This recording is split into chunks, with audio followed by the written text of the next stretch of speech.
आइए आज आप सब जानेंगे मार्गशीर्ष पूर्णिमा अगहन पूर्णिमा वर्ष 2023 में कब है, किस दिन व्रत को धारण किया जाएगा, किस दिन स्नान दान का कार्य किया जाएगा और खास करके मार्गशीर्ष अगहन पूर्णिमा में जो कि क्या करना चाहिए, नहीं करना चाहिए, किन बातों का ध्यान रखना चाहिए। तो आज जानेंगे आप इन सबों के बारे में। संपूर्ण जानकारियाँ की प्राप्ति के लिए वीडियो को अंत तक जरूर देखें। चैनल पे अगर आप नए हैं तो चैनल को लाल बटन दबा करके सब्सक्राइब करें, साथ में बेल आइकन घंटी को दबाएं ताकि वीडियो का नोटिफिकेशन आपको समय से मिलता रहे। हिंदू धर्म में पूर्णिमा तिथि का बड़ा ही विशेष महत्व माना गया है। पूर्णिमा तिथि के दिन गंगा स्नान करना, दान पुण्यों का कार्य करना, भगवान विष्णु माता लक्ष्मी का पूजन करना, भगवान सत्यनारायण का पूजन करना, भगवान शिव माता पार्वती का पूजन करना, मंदिरों तीर्थों आदि जगहों पर दीप आदि का दान करना, इन सबों का विशेष महत्व माना गया है। जो भी भक्त सच्ची श्रद्धा के साथ, नियम और निष्ठा के साथ प्रत्येक पूर्णिमा तिथि के दिन व्रत को धारण करते हैं, इस दिन लक्ष्मी नारायण का, भगवान शिव जी का पूजन करते हैं, गंगा नदी में स्नान करते हैं, दान पुण्यों का कार्य करते हैं, तो उन्हें सभी प्रकार के सुख और समृद्धि की प्राप्ति होती है। मार्गशीर्ष पूर्णिमा के दिन भगवान विष्णु का पूजन करने से, जो कि इस दिन 32 गुना पुण्य फल माना गया है। मार्गशीर्ष पूर्णिमा तिथि के दिन चाहिए कि इस दिन सुबह ब्रह्म मुहूर्त में उठ करके नित्य क्रियाओं से निवृत्त होकर के गंगा नदी में स्नान करना चाहिए। गंगा नदी में अगर स्नान ना कर पाए तो घर के नहाने के पानी में ही थोड़ा सा गंगा जल मिला करके स्नान करना चाहिए। शुद्ध वस्त्र धारण करके जो भी पूर्णिमा का व्रत रखने वाले हैं उन्हें व्रत का संकल्प लेना चाहिए और इस दिन लक्ष्मी नारायण का जो कि पूजन करना चाहिए। भगवान शिव के मंदिरों में जाकर के भगवान शिव जी का जो कि अभिषेक करना चाहिए। भगवान शिव जी को अक्षत, चंदन, पुष्प, बिलपत्र, भांग, धतूरा, शमी पत्र आदि अर्पित करनी चाहिए। धूप दीप दिखाना चाहिए, नैवेद्य का भोग लगाना चाहिए। इससे अनंत फलों की प्राप्ति होती है। 32 पूर्णमासी का व्रत जो धारण किया जाता है उसमें भगवान शिव और माता पार्वती का पूजन किया जाता है। यह अनंत फलदायी माना गया है और सभी प्रकार के सुख और समृद्धि को प्रदान करने वाली है। मार्गशीर्ष पूर्णिमा में खास करके भगवान विष्णु के पूजन का बड़ा ही विशेष महत्व माना गया है।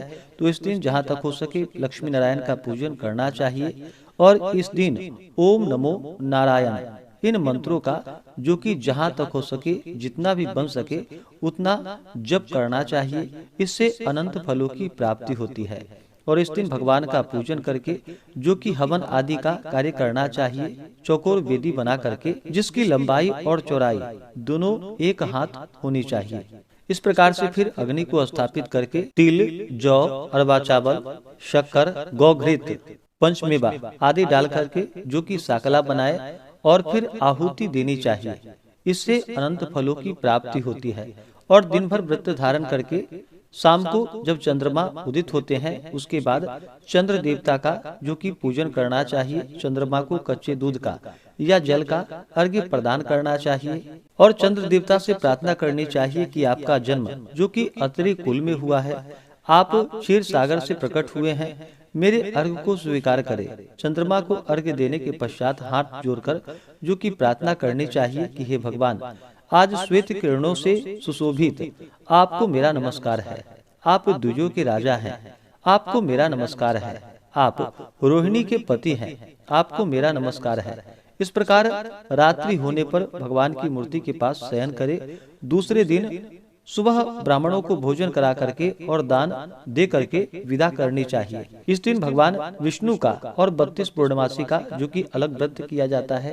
32 पूर्णमासी के व्रत में भगवान शिव जी का पूजन किया जाता है और खास करके इस दिन पूर्णिमा का जो कि विष्णु व्रत रखते हैं तो इस दिन भगवान विष्णु का पूजन करने का विधान है। और इस व्रत को खास करके निर्जला रह करके ही व्रत को धारण करना चाहिए। अन्न और जल इस व्रत में दोनों ही ग्रहण नहीं करना चाहिए और भगवान विष्णु माता लक्ष्मी का पूरे विधि विधान के साथ पूजन करके अगले दिन जाकर के भोजन ग्रहण करना चाहिए। और पूर्णिमा तिथि के दिन जो कि विशेष प्रकार से भगवान सत्यनारायण का पूजन करने का विधान है, तो आप दिन भर उपवास रह करके भगवान सत्यनारायण का पूजन करें।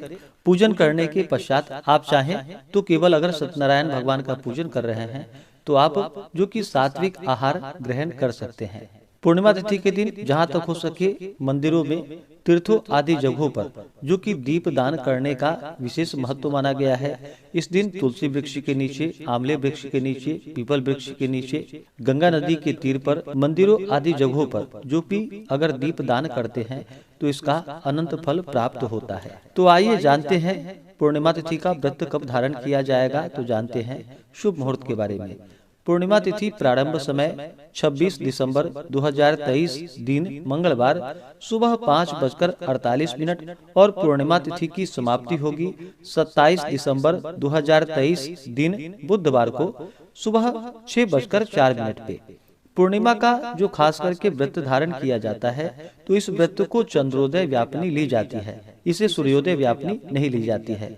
सूर्योदय व्यापिनी में जो कि स्नान दान का कार्य किया जाता है। अगर आप 25 दिसंबर को व्रत रखते हैं तो उस दिन जो कि चतुर्दशी का ही चंद्रमा माना जाएगा, तो इस कारण से इस बार जो भी पूर्णिमा तिथि के दिन व्रत को धारण करने वाले हैं या स्नान दान का कार्य करने वाले हैं, वो सभी 26 दिसंबर 2023 दिन मंगलवार को व्रत को धारण करेंगे, स्नान दान का कार्य करेंगे, दीप आदि का दान करेंगे, भगवान विष्णु, माता लक्ष्मी, भगवान शिव जी का पूजन करे, दीप आदि का दान करे, चंद्र देवता को अर्घ्य प्रदान करे तो लाभकारी होगा। पूर्णिमा तिथि के दिन जहाँ तक हो सके आपसे जितना भी बन सके ब्राह्मणों को भोजन करवाना चाहिए। उन्हें अन्न, वस्त्र, भूमि, स्वर्ण जो भी आपसे बन सके उसका दान करना चाहिए। गरीबों को भोजन कराना चाहिए।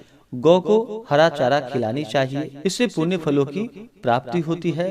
पूर्णिमा तिथि के दिन कुछ बातों का ध्यान भी रखना चाहिए। इस दिन चंद्रमा जो कि अपने पूर्ण रूप में होते हैं, चंद्रमा मन के कारक माने जाते हैं, तो इस दिन शुद्ध और सात्विकता का पालन करना चाहिए।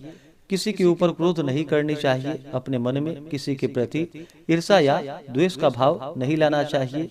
ब्रह्मचर्य का पालन करना चाहिए और इस दिन भगवान का पूरे विधि विधान के साथ पूजन करना चाहिए। और शाम को चंद्रोदय होने पर चंद्र देवता को अवश्य ही अर्घ्य प्रदान करना चाहिए।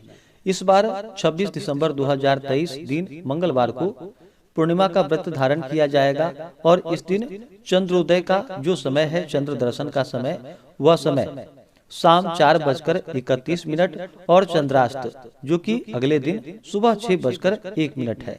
तो आप शाम के 4:31 के बाद जब भी चंद्रमा दिखाई पड़े तो चंद्र देवता को कच्चे दूध का या जल का अर्घ्य प्रदान करे, गंध पुष्प धूप दीप आदि से चंद्र देवता का पूजन संपन्न करे।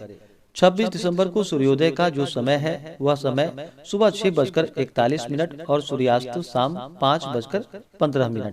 राहु काल का जो समय होगा वह समय दोपहर 2:36 से दोपहर 3:56 तक होगा। राहु काल समय के दौरान कोई भी शुभ कार्य या पूजन आदि का कार्य नहीं करना चाहिए, इस बात का ध्यान रखें। नक्षत्र जो कि मृगशिरा नक्षत्र रात्रि 10:21 तक होगा। उसके बाद आद्रा नक्षत्र।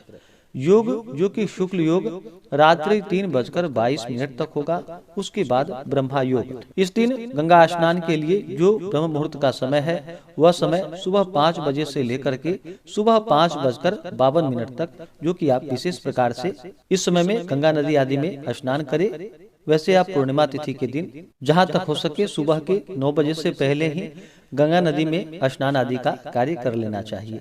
तो इसी प्रकार से इस दिन पूरे विधि विधान के साथ भगवान लक्ष्मी नारायण का पूजन करें, भगवान शिव माता पार्वती का पूजन करें, शिव परिवार का पूजन करें, चंद्र देवता का पूजन करें। इससे पुण्य फलों की प्राप्ति होती है। तो आशा करता हूँ कि यह जानकारी आपको अच्छा लगा हो। ऐसे ही ज्ञानवर्धक जानकारियाँ प्राप्त करने के लिए चैनल पे अगर आप नए हैं तो चैनल को लाल बटन दबा करके सब्सक्राइब करें, साथ में बेल आइकन घंटी को दबाएं ताकि वीडियो का नोटिफिकेशन आपको समय से मिलता रहे।